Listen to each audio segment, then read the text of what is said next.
The morning sun cast long shadows across Fort Braxton's training grounds as Staff Sergeant Maya Chen stepped out of her barracks, her combat boots clicking against the concrete. But it wasn't the sound of her boots that caught everyone's attention. It was the flash of bright pink nail polish that gleamed from her perfectly manicured fingernails.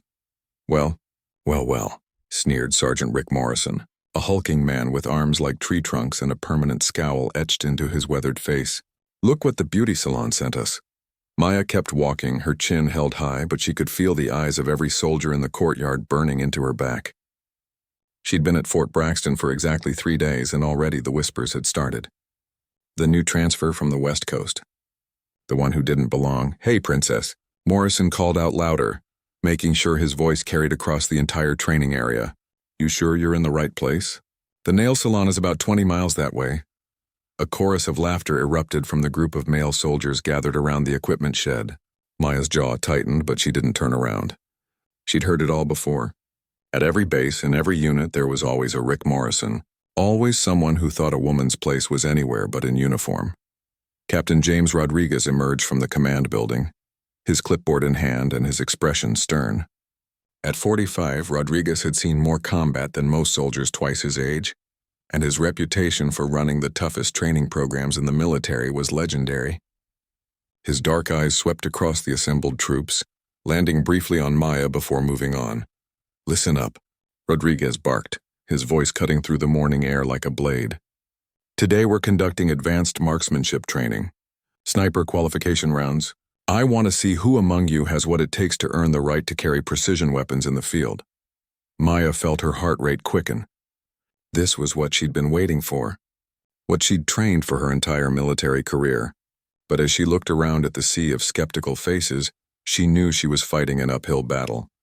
"Now," Rodriguez continued, "I know some of you think this is going to be easy, that hitting a target from 1,000 yards is just about having good eyes and steady hands. You're wrong. Sniper training is about discipline, focus, the ability to shut out everything around you and become one with your weapon." Morrison raised his hand, a smirk playing at the corners of his mouth. "Sir, are we really going to let Barbie here handle military-grade weapons? I mean, what if she breaks a nail?" The laughter that followed was louder this time, more cruel. Maya felt heat rise in her cheeks, but she forced herself to remain perfectly still. She'd learned long ago that reacting only gave bullies more ammunition. Rodriguez's eyes flashed dangerously. "Sergeant Morrison, did I ask for your opinion on who belongs in my training program?" "No, sir, but then I suggest you keep your mouth shut and focus on your own performance. Because from what I've seen of your scores, you need all the help you can get." The laughter died instantly. Morrison's face turned red, but he said nothing more. Rodriguez had a way of shutting down troublemakers that was both swift and effective.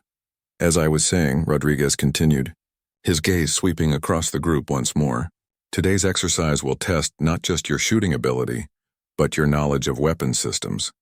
You'll be required to field strip and reassemble a Barrett M82 sniper rifle, under pressure, in the dark. Some of you will do it blindfolded." Maya's pulse quickened.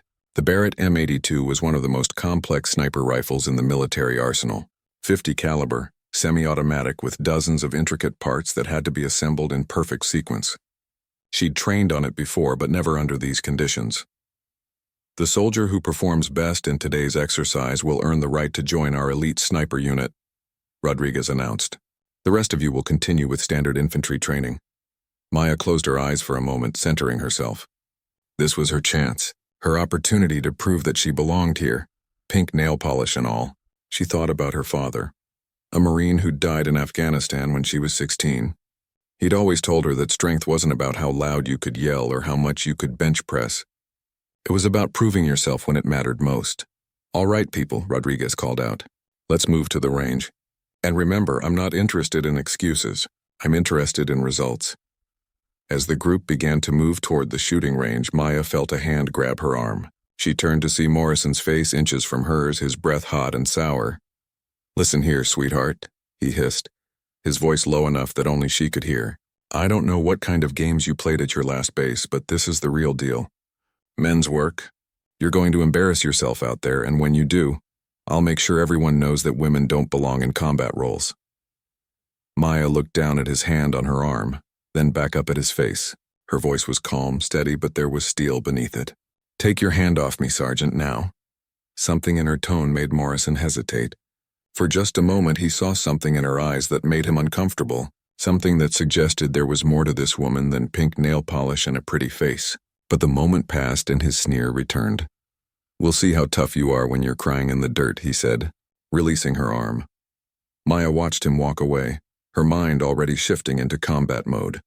She'd been underestimated her entire life. By teachers who thought she was too pretty to be smart. By drill instructors who thought she was too small to be strong. By fellow soldiers who thought she was too feminine to be fierce. They were all wrong. As she followed the group toward the range, Maya flexed her fingers, feeling the familiar weight of her wedding ring against her pink-polished nail. The ring her husband had placed on her finger 3 years ago, just before his final deployment to Syria. The deployment he never came back from. She'd kept the nail polish as a reminder, a promise to herself that she would never let anyone make her feel ashamed of who she was. That she could be both feminine and fierce, both beautiful and deadly. Today she would prove it. The morning sun climbed higher as the soldiers reached the firing range, but Maya Chen was just getting started, and Rick Morrison had no idea what was coming for him.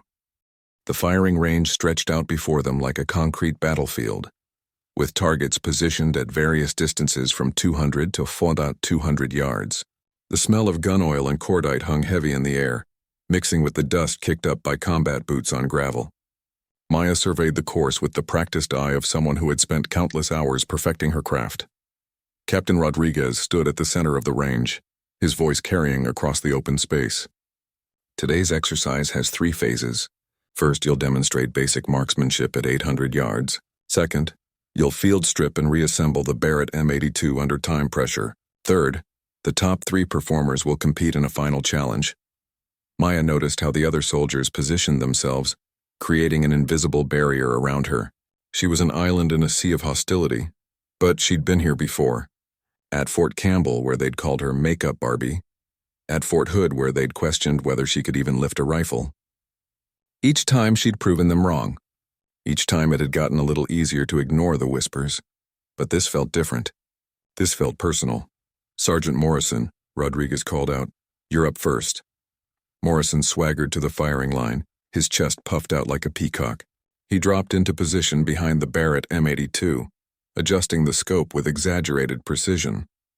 The rifle looked small in his massive hands, and Maya had to admit he handled it with confidence. "Target acquired," Morrison announced loudly, making sure everyone could hear him. 800 yards center mass. The rifle cracked like thunder, and a moment later the spotter called out the result. "Hit! Center ring!" Morrison stood up with a satisfied grin, flexing his shoulders as he handed the rifle to the next soldier. "That's how it's done, boys. Clean, simple, effective." One by one, the soldiers took their turns. Some hit their targets, others missed by inches. The pressure was building with each shot, and Maya could feel the weight of expectation settling on her shoulders like a lead blanket. "Chen," Rodriguez barked. "You're up." Maya stepped forward, ignoring the snickers and whispered comments from the group behind her. As she approached the firing line, Morrison's voice cut through the air. "Careful with that rifle, Princess. It's got a bit more kick than a makeup compact." More laughter. Maya knelt behind the Barrett, feeling the familiar weight of the weapon against her shoulder. The rifle was a thing of beauty, all precision engineering and deadly purpose. She'd fired thousands of rounds through weapons just like this one, but she'd never had an audience quite this hostile. She adjusted the scope, her pink nails catching the sunlight as she made minute corrections to the windage and elevation. Behind her, she could hear Morrison's running commentary. "Look at those nails, boys. Bet she spent more on that manicure than most of us make in a week. Hope she doesn't chip one when the rifle kicks back." Maya blocked out the noise, focusing on her breathing. In through the nose, out through the mouth. Her heart rate slowed, her vision narrowed, and the world around her faded away until there was nothing but her, the rifle, and the target 800 yards downrange. The crosshairs settled on the center of the target. Maya's finger found the trigger, applying pressure slowly, steadily, until... crack! The rifle bucked against her shoulder, but Maya rode the recoil like she'd been born to it. She didn't need to wait for the spotter's call. She knew. "Bullseye," the spotter shouted. "Dead center." The laughter stopped. Maya stood up, her expression calm. and handed the rifle to the next soldier without a word. But she could feel the shift in the air around her. The first crack in their certainty. Rodriguez nodded approvingly. Good shot, Chen. All right, people, phase 2. Weapons assembly. They moved to a covered area where a dozen Barrett M82 rifles had been completely disassembled, their parts laid out on tables like mechanical puzzles. Maya's eyes swept across the components. The barrel, bolt carrier, trigger assembly, stock scope mounts. Dozens of pieces that had to fit together in perfect harmony. You have 10 minutes, Rodriguez announced, checking his stopwatch. The soldier who assembles their weapon fastest and most accurately moves on to the final round. Maya stepped up to her table, her fingers hovering over the scattered parts. She'd done this before, but never with this much riding on it. Never with this many people hoping she'd fail. Begin. Maya's hands moved with practiced efficiency, muscle memory guiding her through the complex assembly process. Around her, she could hear the metallic clicks and scrapes of other soldiers working, some cursing under their breath as they struggled with the intricate mechanisms. But Maya was in her element now. This was where all those hours of training paid off. All those nights in the armory, taking apart weapons and putting them back together until she could do it in her sleep. Her pink nails flashed as she worked, each movement precise and purposeful. 5 minutes remaining, Rodriguez called out. Maya was already 3/4 done, her rifle taking shape with mechanical precision. She could sense Morrison struggling at the table next to her, his large fingers fumbling with the smaller components. The irony wasn't lost on her. The same delicate hands he'd mocked were proving far more capable than his own. 2 minutes. Maya slid the bolt carrier into place and began attaching the scope.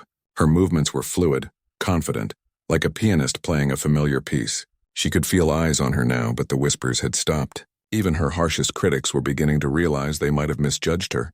Time. Maya stepped back from her table, her rifle fully assembled and ready for inspection. She was the first to finish, but more importantly, she could see from Rodriguez's expression that she'd done it correctly. Rodriguez moved from table to table, checking each weapon.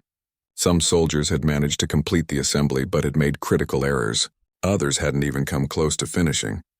When he reached Maya's table, he picked up her rifle and examined it carefully, checking the alignment, testing the action, verifying every connection. Perfect, he said simply, but Maya caught the note of surprise in his voice. Morrison had managed to finish his assembly, but when Rodriguez tested his rifle, the bolt jammed. Trigger assembly is misaligned, Rodriguez announced. This weapon would malfunction in the field. Maya watched Morrison's face turn red with embarrassment and anger. She could see him looking at her, his eyes filled with something that went beyond mere dislike. This was personal now. Chen, Williams, and Jackson, Rodriguez announced. You three move on to the final phase. As they prepared for the last challenge, Maya felt a tap on her shoulder. She turned to see Private Jackson, a young soldier who couldn't have been more than 20 years old. That was incredible, he said quietly, glancing around to make sure no one else could hear. I've never seen anyone assemble a Barrett that fast. Maya smiled, the first genuine smile she'd allowed herself all day. Thank you, Jackson. That means a lot. But her moment of satisfaction was short-lived. As they walked toward the final testing area, Morrison fell into step beside her. Don't get too comfortable, sweetheart, he said, his voice low and menacing. The real test is coming, and when you fail, and you will fail, I'm going to make sure everyone knows that this was all just a fluke, that you don't belong here. Maya stopped walking and turned to face him. For a moment, they stood there in the afternoon sun, two soldiers locked in a battle of wills that went far beyond military training. Sergeant Morrison, Maya said, her voice carrying just far enough for the other soldiers to hear. I've been underestimated my entire career, by men who thought they knew what I was capable of based on how I looked. Every single one of them was wrong. She stepped closer, close enough that only he could hear her next words. But you're about to find out just how wrong you can be. Rodriguez's voice cut through the tension. Final phase, people. This is where we separate the snipers from the wannabes. Maya walked toward the final challenge, her pink nails catching the light one more time. Behind her, Morrison watched with growing unease. Something about the way she moved, the confidence in her stride, was making him nervous. He had no idea that his worst nightmare was about to begin. The final testing area was unlike anything the soldiers had seen before. Captain Rodriguez led them to a specialized training facility, that looked more like a movie set than a military range. The room was completely dark except for a few dim red lights that cast eerie shadows on the walls. In the center sat 3 identical tables, each holding the scattered parts of a Barrett M82 sniper rifle. "This is where we find out who has what it takes to be a real sniper," Rodriguez announced, his voice echoing in the darkness. "The final challenge is simple in concept but nearly impossible in execution. You will field strip and reassemble your weapon in complete darkness. No light, no assistance. Just you, your training, and your instincts." Maya felt her heart rate spike. She'd trained for this scenario before, but never under these conditions, never with so much riding on the outcome. She could hear Jackson's nervous breathing beside her, and even Williams, a veteran with 15 years of service, seemed tense. "But that's not all," Rodriguez continued, and Maya could hear the hint of a smile in his voice. "The soldier who demonstrates the highest level of skill will face one additional challenge. They'll reassemble their weapon while blindfolded in front of the entire unit." A murmur ran through the group of watching soldiers. Maya could feel Morrison's eyes on her, could sense his anticipation. He was waiting for her to fail, waiting for his moment to prove that she didn't belong. "Chen, you're up first." Maya stepped forward into the darkness, her hands extended until they found the edge of the table. The metal was cool under her palms, and she could feel the scattered rifle parts spread across the surface. She closed her eyes even though it made no difference in the pitch-black room, and let her fingers explore the components. The barrel, the bolt carrier, the trigger assembly. Each piece had its own weight, its own texture, its own place in the mechanical symphony she was about to conduct. Maya had always been a tactile learner, someone who understood things better through touch than sight. Now that gift was about to be put to the ultimate test. "Begin!" Maya's hands moved with deliberate precision, her fingers reading the metal like braille. She started with the receiver, the heart of the weapon, and began building outward. Each component had to be oriented correctly, aligned perfectly, or the entire assembly would fail. In the darkness, she could hear the other soldiers struggling.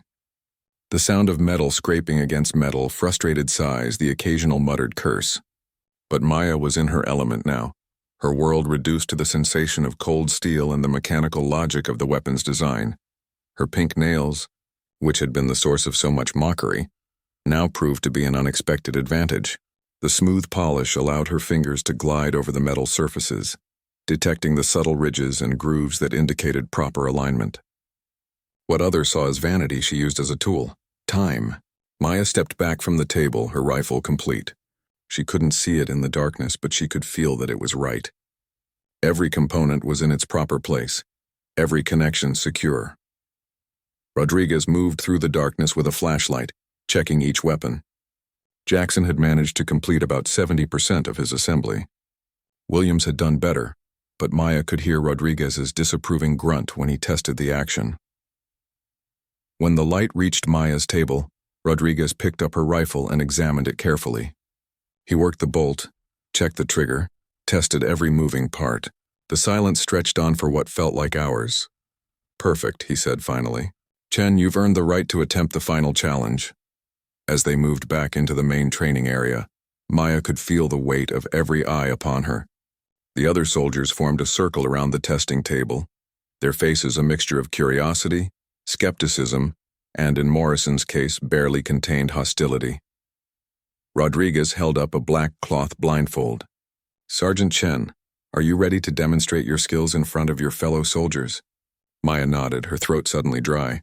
This was it, the moment that would define not just her career at Fort Braxton, but her entire future in the military. She thought about her father, about her husband, about all the people who had believed in her when no one else would. "I'm ready, sir." Rodriguez tied the blindfold securely around her eyes, checking to make sure no light could penetrate. The world disappeared, leaving Maya alone with her thoughts and the sound of her own heartbeat. "The rifle has been completely disassembled," Rodriguez announced to the watching crowd. "Sergeant Chen will now attempt to reassemble it using only her sense of touch. This is a skill that takes years to master, and most soldiers never achieve this level of proficiency." Maya heard Morrison's voice cut through the silence. "This is ridiculous, sir. She's going to embarrass herself and waste everyone's time. No one can assemble a Barrett blindfolded, especially not some—" "Sergeant Morrison," Rodriguez's voice was ice cold. "One more word and you'll be cleaning latrines for the next month. Is that clear?" Yes, sir. Maya stepped forward until her hands found the table. The rifle parts were scattered randomly across the surface, and she had to map their locations before she could begin. Her fingers moved methodically, cataloging each component, understanding the puzzle she was about to solve. The watching soldiers were completely silent now. Even Morrison had stopped his commentary, perhaps beginning to realize that something extraordinary was about to happen. Maya began with the receiver again, her hands moving with the confidence of someone who had done this thousands of times. But there was something different now, something that went beyond mere training. She was operating on pure instinct, her fingers guided by muscle memory so deep it felt like breathing. The bolt carrier slid into place with a satisfying click. The trigger assembly followed, each spring and pin finding its proper position. Maya's movements were fluid, graceful, like a dancer performing a routine she'd perfected over years of practice. Incredible, she heard someone whisper. Maya's world had narrowed to the sensation of metal against skin, the subtle vibrations that told her when components were properly aligned. Her pink nails, which had seemed so out of place in this masculine environment, now served as sensitive instruments detecting the minute differences in texture and temperature that guided her assembly. The barrel came next, a heavy piece that required precise alignment with the receiver. Maya lifted it carefully, feeling for the threading that would secure it in place. One wrong move, one misaligned component, and the entire weapon would be useless. But her hands were steady, her movements sure. The barrel threaded into place perfectly, and Maya felt a surge of confidence that carried her through the remaining assembly. The stock, the scope mounts, the bipod, each piece found its home with mechanical precision, until finally Maya's hands told her what her eyes could not see. The rifle was complete. She stepped back from the table, her heart pounding. Around her the silence was deafening. No one spoke, no one moved, as if they were afraid to break the spell of what they had just witnessed. Rodriguez stepped forward and removed Maya's blindfold. The sudden light made her blink, but as her vision cleared, she saw the expressions on the faces around her. Shock, amazement, and in Morrison's case, something that looked very much like fear. Rodriguez picked up the rifle and began his inspection. He worked the bolt, checked the trigger, examined every connection. The weapon functioned flawlessly, as if it had been assembled by a master gunsmith with perfect lighting and unlimited time. "Ladies and gentlemen," Rodriguez said, his voice filled with something Maya had never heard from him before, genuine awe. "You have just witnessed something that fewer than 1% of military personnel can accomplish. Sergeant Chen has just performed a perfect blind assembly of one of the most complex weapons in our arsenal."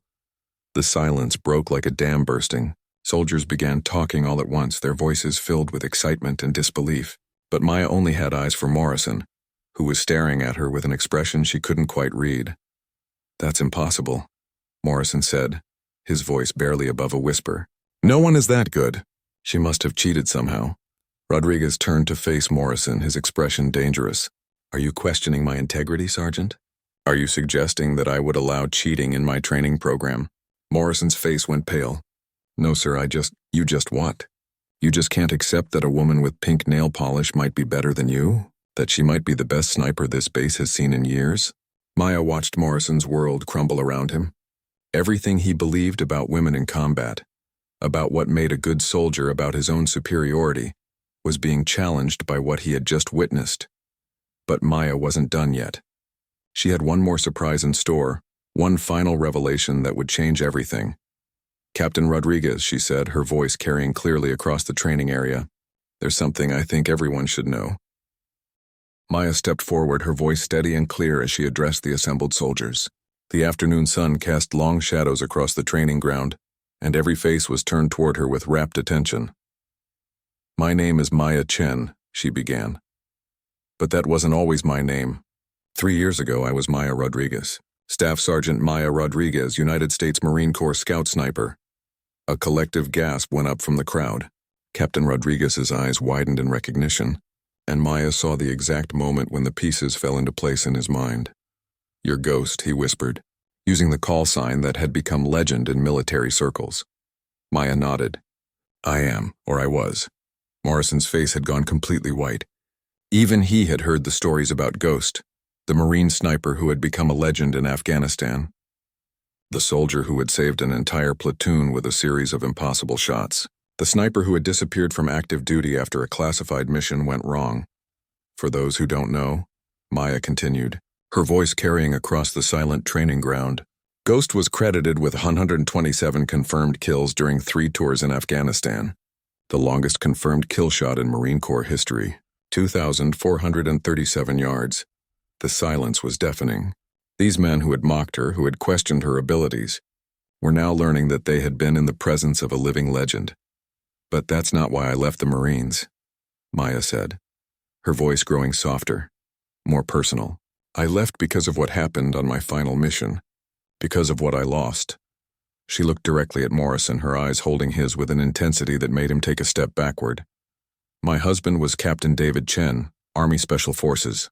He was leading a rescue mission to extract a captured intelligence officer from a Taliban stronghold. The mission was supposed to be routine. Get in, get the prisoner, get out. Maya's voice caught slightly, but she pressed on. But it wasn't routine. It was a trap.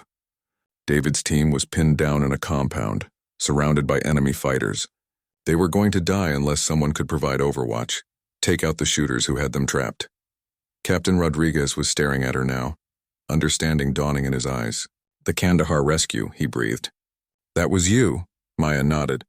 I was positioned on a ridge 2.5 kilometers away. Impossible range for most snipers, but not impossible for me. I had to make shots that defied everything we thought we knew about long-range precision shooting. She closed her eyes for a moment, remembering 17 targets, 17 shots, 17 kills, each one more difficult than the last, each one pushing the limits of what was physically possible. Morrison found his voice, though it came out as barely a whisper. Did you save them? Maya's expression hardened. I saved 15 of them. David's team made it out alive because of those shots. But David, her voice broke slightly. David took shrapnel from an IED as they were extracting. He died in my arms 3 hours later. The training ground was so quiet that Maya could hear the wind rustling through the trees beyond the fence. Every soldier present was hanging on her every word, understanding that they were hearing something extraordinary. I left the Marines after that, Maya continued. I couldn't handle the weight of what I'd done, what I'd lost. I thought I was finished with military life forever. But then I realized something. David died believing in what we were fighting for. He died protecting people who couldn't protect themselves, and I was dishonoring his memory by walking away. She looked around the circle of faces, seeing respect where there had once been mockery, understanding where there had once been dismissal. So I enlisted in the army under my married name, started over as a regular soldier. I wanted to prove that I could earn my place without relying on my reputation, without anyone knowing who I used to be. Morrison stepped forward, his face a mask of shame and regret. Sergeant Chen? Ghost. I had no idea. I'm sorry. I'm so sorry for everything I said, everything I did. Maya studied his face for a long moment. You're not sorry because you found out who I am, Morrison. You're sorry because you got caught being a bully. Because you realized that your assumptions about women in combat were wrong. Morrison's face flushed red, but he didn't deny it. Here's what you need to understand, Maya continued, her voice growing stronger. Every woman in this military has had to prove herself twice as hard as any man. We've had to be better, faster, stronger, just to be considered equal. And we've done it while dealing with people like you telling us we don't belong. She held up her hand, letting the pink nail polish catch the sunlight. You mocked these nails. You thought they made me weak, made me less of a soldier. But these nails represent something you'll never understand. They represent the choice to be exactly who I am, regardless of what anyone else thinks. Maya turned to address the entire group. I kept my nails painted pink because my husband loved them that way. Because he told me that strength and femininity weren't opposites, they were complements. Because he believed that the most dangerous people are the ones who look harmless. Captain Rodriguez stepped forward, his expression one of profound respect.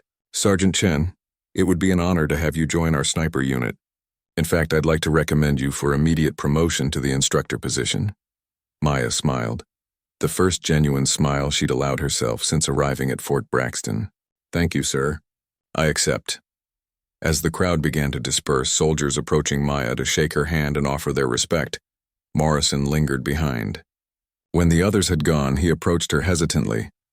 Sergeant Chen, he said, his voice heavy with shame. I know I don't deserve it, but I'm asking for your forgiveness. I was wrong about everything. About you, about women in combat, about what makes a good soldier. Maya studied his face, seeing genuine remorse there. Morrison, I've been dealing with men like you my entire career. Men who think that being loud and aggressive makes them strong. But you know what real strength is? Morrison shook his head. Real strength is admitting when you're wrong. Real strength is changing your mind when presented with new evidence. Real strength is treating people with respect regardless of how they look or where they come from. She extended her hand to him, her pink nails gleaming in the afternoon sun. So here's what's going to happen. You're going to go back to your unit, and you're going to think about what you learned today. And the next time you see a female soldier, you're going to remember that appearances can be deceiving. Morrison took her hand, his grip firm but respectful. Yes, ma'am. I will.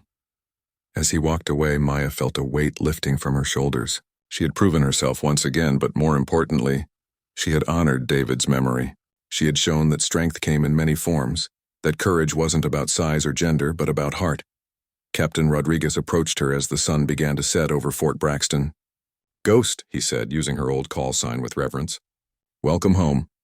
Maya looked out over the training ground where she had faced down prejudice and emerged victorious, where she had shown that a woman with pink nail polish could be the deadliest sniper in the United States military. Thank you, Captain, she said. It's good to be back. As the stars began to appear in the darkening sky, Maya Chen walked toward her new life, her pink nails catching the last rays of sunlight. Behind her, the legend of Ghost lived on, but ahead of her lay something even more important, the chance to train the next generation of soldiers, to teach them that true strength came not from what you looked like, but from what you were willing to sacrifice for others. The woman they had laughed at for her pink nail polish had become their instructor, their leader, their inspiration. And Rick Morrison would never underestimate anyone again. In the end, Maya had proven the most important lesson of all, that heroes come in all forms, and sometimes the most dangerous person in the room is the one who looks the least threatening. The mission was complete. Ghost had returned,